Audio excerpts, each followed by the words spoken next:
Bom, pessoal, então eu acho que a gente já até falou sobre o caso, mas é uma paciente que tinha, a princípio, um quadro de C, fração de ejeção preservada, com insuficiência mitral moderada antigamente. Teve um quadro de C descompensado em perfil B, mas aí depois, agora, ela compensou e está fazendo o segmento ambulatorial. Pelo fato dela já ter uma amputação no pé, pelo fato dela já ter uma lesão renal crônica e tudo mais, tudo isso já levantava a possibilidade disso ser realmente uma doença vascular periférica, né, uma DAOP, inclusive, com aterosclerose. Se há aterosclerose, então o comprometimento cardíaco pode ser também por doença isquêmica do coração, doença isquêmica do miocárdio. Então, uma miocardiopatia isquêmica. A gente pediu um novo ecocardiograma para atualizar, e aí veio uma situação. Olha só. Então, ela tinha a princípio só uma insuficiência mitral importante, moderada, né? Aí agora, o que acontece? A fração de ejeção do ventrículo esquerdo dela agora está 36%. Ela tem uma insuficiência mitral importante, uma IM importante, e ela tem também um déficit contrátil segmental. Olha só, ela tem acinesia das paredes septal e inferior e uma hipocinesia médio-apical das paredes anterolateral e anterior. Então, olha só, digamos que, acho que a gente sempre fala isso, né? No coração existem 3 artérias principais: coronária direita, que dá depois a ventricular posterior e a descendente posterior, e o tronco da coronária esquerda, que é curto, depois dá a descendente anterior e a circunflexa, que a circunflexa vem aqui, dá depois o ramo marginal circunflexa, que corre pelo sulco atrioventricular para a esquerda, aqui o tronco de coronária esquerda, aqui a descendente anterior, que dá os ramos diagonais e septais. Aqui a coronária direita em formato C, que dá a ventricular posterior e a descendente posterior. Beleza. Mas imagina o seguinte, que se eu tiver uma obstrução aqui nessa coronária, todas as células que vão estar depois dessa obstrução vão receber mais sangue ou menos sangue? Menos. Se elas vão receber menos sangue, elas vão contrair igual às outras? Não. Se elas contraírem do mesmo modo, o que é que vai acontecer? Elas vão morrer de fome mais cedo. Então elas começam a ter uma hipocontratilidade. Porque se ela contrair normal, ela vai começar a ter isquemia. Certo? Ou, se essa área aqui já infartou e de repente ela não tem mais sangue para cá, então o músculo daqui foi substituído por fibrose. Fibrose contrai? Não. Então, de todo modo, seja porque ele vai infartar, ou seja porque ela já infartou, existe uma hipocontratilidade de um segmento só do coração. E esse segmento mostra que talvez a insuficiência cardíaca dela seja de etiologia isquêmica. Ok? Beleza. Então, toda vez que eu tiver no ecocardiograma a palavra segmentar, toda vez que eu tiver no ecocardiograma a palavra hipocontratilidade segmentar, levanta a hipótese realmente de ser isquêmica como a etiologia da IC. Beleza. Aí, outra coisa importante também que vocês precisam saber é o seguinte, ó.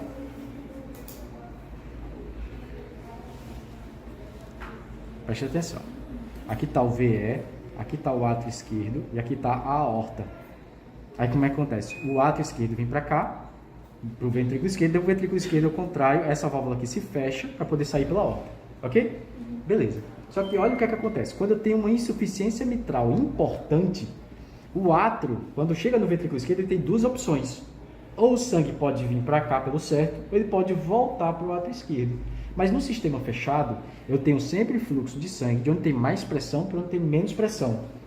Então, para onde tem menos pressão, fica mais fácil o sangue fluir. Vocês acham que fica mais fácil para o sangue sair do ventrículo esquerdo e ir para a aorta ou ir para o átrio esquerdo? Átrio esquerdo. Ir para o átrio esquerdo. E como é que eu faço para poder vir o sangue para a aorta? Eu tenho que baixar a pressão da aorta.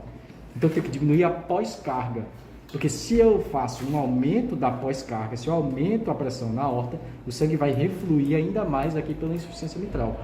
Então, o que é que eu tenho que fazer? Vasodilatar. E olha só que interessante, ó. Eu tenho 100 ml vindo para cá. Se eu tiver 50% de fração de ejeção, 50% de fração de ejeção, significa que eu tinha 100 ml, de repente, depois da sístole, né? No final da sístole, ficou só 50 aqui. Concorda comigo? Uhum. Os 50 que tinham, digamos, por exemplo, veio 25 para cá e 25 para cá.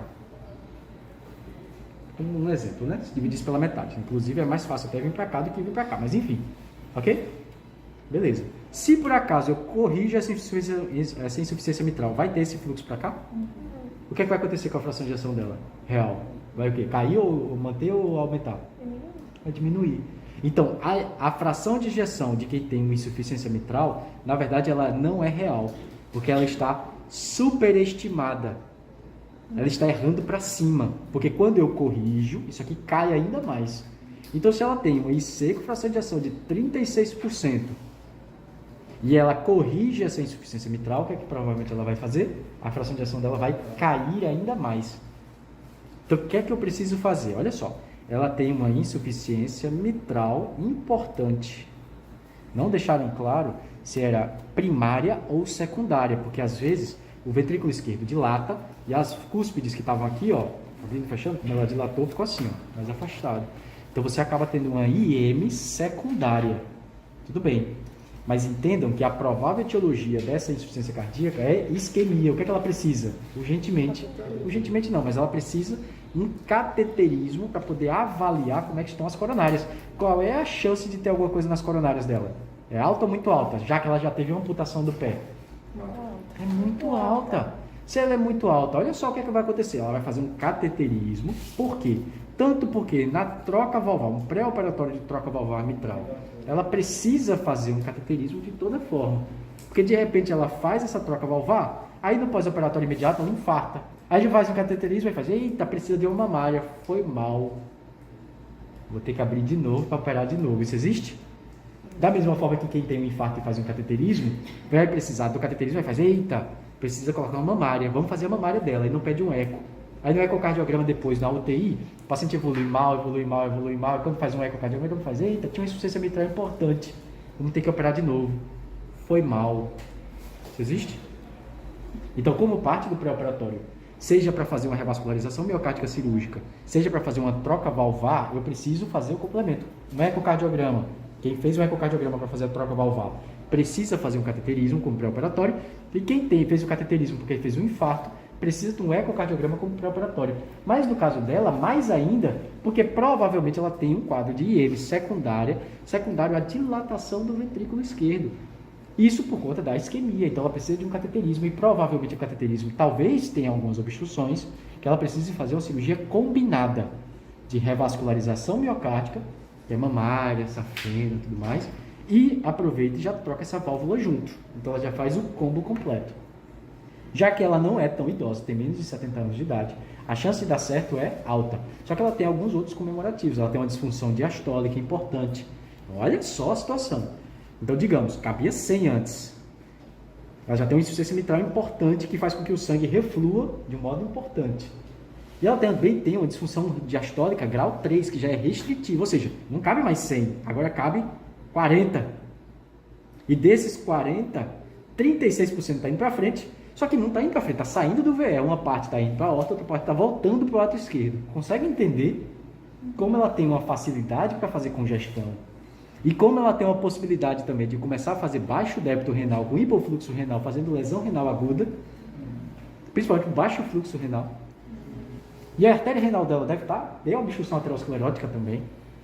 Então, olha como tem coisa no meio do caminho, né? Então, o que é que a gente precisa agora? A gente precisa de uma avaliação da cirurgia cardíaca e já solicitar para ela o cateterismo como antecipação já para poder fazer o pré-operatório dela. Então, ela vai fazer o cateterismo, avalia pela cirurgia cardíaca. Se a cirurgia cardíaca realmente indicar o procedimento, que tem indicação de cirurgia, principalmente a depender do cateterismo dela, né? Tá? Aí vai avaliar risco cirúrgico e tudo mais. E depois a gente programa uma cirurgia cardíaca para ela, de provavelmente uma troca valvar mitral, que a gente vai conversar depois, num segundo momento, sobre bioprótese ou prótese mecânica. Então tem um monte de coisa ainda pela frente que fica como tema para outra discussão, né? Tá bom?